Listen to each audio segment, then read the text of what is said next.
What if the last stand of Jedi survivors didn't happen in a temple or a fortress, but in the trees of a jungle world where every leaf could be a blade and every branch a grave? After Order 66, Jedi across the galaxy were cut down in an instant, but a few survived, and some of them fled to the only place they thought could protect them, Kashyyyk, homeworld of the Wookiees, towering Rosher trees, deep jungles, a proud warrior culture that had fought alongside Jedi in the Clone Wars. But safety was an illusion. The Empire was coming, and it wasn't coming to negotiate. It was coming to burn the planet to the ground. But how did the Jedi think they could survive on a world already being targeted for conquest? And why was Darth Vader so obsessed with crushing this specific resistance? Why did a band of Jedi choose Kashyyyk of all places to make their last stand? Was it really about survival, or was something bigger at play? Led by Padawan Olee Starstone, a fugitive band of Jedi, including Siadem Forte, Iwo Kolka, Clussy Ano, Nampur, and others, were trying to track down any Jedi who might have survived Order 66. After leads dried up, one name kept surfacing: Quinlan Voss. Rumoured to have survived on Kashyyyk, the world had also been the last known posting of Yoda and Luminara on Dooley. If there was a Jedi sanctuary anywhere left in the galaxy, it might be among the branches of the Wookiee homeworld. The Wookiees welcomed the fugitives with honour. Chewbacca and Tarful, loyal allies of the Jedi, offered shelter and protection in the forests around Kashyyyk. And with the arrival of Rogue Slicer, Philly Bitters, the Jedi prepared to remain hidden, at least for now. But they didn't know that a far darker presence had already turned its eyes toward the trees. So what brought the Empire to Kashyyyk so quickly? And why was it more than just another planetary occupation?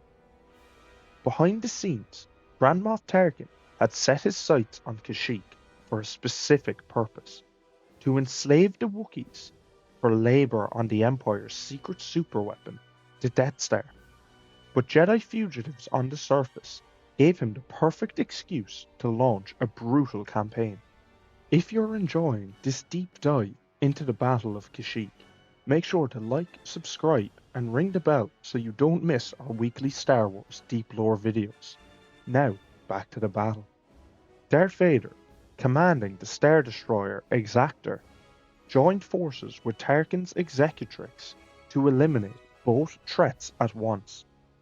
Vader refused an orbital bombardment, instead preferring to deploy stormtroopers and heavy artillery on the ground. Cities across the planet, Kichirho and Okikuti, were marked for subjugation. The first assault was a feint. Captain Janzer's troops were sent into the jungle and wiped out by Wookiee resistance and hostile fauna. But it allowed the Empire to secretly seize an entire continent. Then, the skies above Kashyyyk opened, and fire rained down from the stars. But how did the Jedi and Wookiees respond to this full-scale invasion? And were they truly prepared to hold the line against the Sith Lord? And Kichirho, the Empire demanded the Jedi be surrendered. The Wookiees refused. They struck first. Jet catamarans, repurposed tanks, guerrilla strikes from treetops, decimated stormtrooper battalions. Jedi like Forte, Ano, and Kulka led the charge, coordinating with Wookiee warriors to ambush landing zones and protect evacuees fleeing deeper into the jungle. The skies echoed with the roar of combat as gunships, speeder bikes, and walker transports clashed with the Wookiees' ancient defences. Amidst the chaos, Starstone, Chewbacca, and the other Jedi began guiding civilians to hidden transports. But Darth Vader had landed, and he was cutting a path through the forest. So when the Jedi finally confronted Vader face to face, what chance did they have of stopping him in the trees of Kashyyyk? The battle turned when Vader personally entered the fight. Jedi Siadem Forte and Iwo Kulka confronted him first, hoping a combination of strength and speed could overwhelm the Dark Lord. But Vader's lightsaber technique, refined and relentless, tore through them in seconds. Closy Anno, Jamblue, and Namporf tried to intervene but were struck down without hesitation. Only Olee Starstone remained. She launched herself at Vader in a fury, but her Form 4 acrobatics meant little in the face of Vader's raw power. She was nearly struck down, until help arrived. A gunship tore through the canopy, opening fire, and out leapt a Jedi long believed lost, Roan Shryne. He decapitated Commander Appo and stood between Vader and Starstone, challenging the Sith alone. But how did Roan manage to hold his ground? And what devastating truth did Vader reveal before the final blow was struck? Roan Shryne's duel with Vader shook the branches of Kashyyyk itself. He struck Vader's control panel, nearly disabling the suit. He forced the Sith to fight defensively, rare for someone so brutal. As the duel raged on a burning platform, orbital strikes rained down around them. The two clashed inside a hollowed-out rosher tree, the walls of nature echoing with every blow.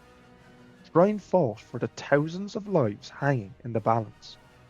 But Vader grew tired of the dance. With a massive telekinetic blast, he crushed the platform beneath Shryne's feet, pinning him in rubble.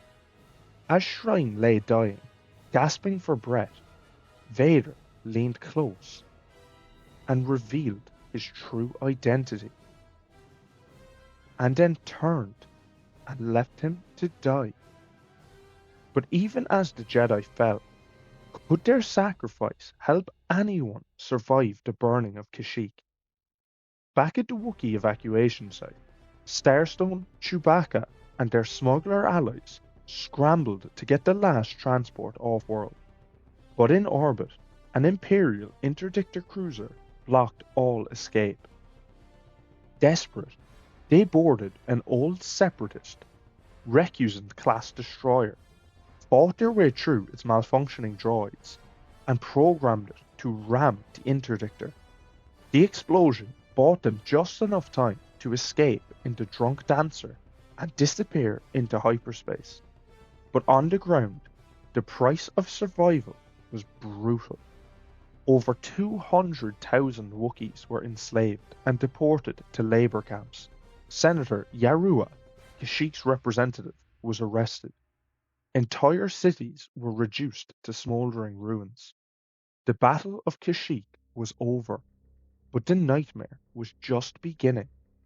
So what did the Empire learn from Kashyyyk? And how would the brutal tactics used here be repeated across the galaxy? The Empire's assault on Kashyyyk wasn't just about ending a single rebellion. It was a test case for a far more sinister campaign. For the first time, Vader coordinated a ground invasion to flush out Jedi survivors while simultaneously enslaving a planetary population. It worked flawlessly. Tarkin saw the potential and expanded the strategy across Kessel, Mon Cala, and other problem worlds. The mass internment, re-education, and repurposing of local populations as labor or political prisoners became Imperial standard policy. More importantly, the Jedi who had managed to elude Order 66 learned a horrifying truth. Hiding wasn't enough anymore. But what do you think? Should more Wookiees have given up the fight and fled Kashyyyk? Let me know your thoughts in the comments below. And as always, like, subscribe, and join us next week for another deep dive into the archives. If you are enjoying the videos, become a member and let's uncover the galaxy's biggest secrets together.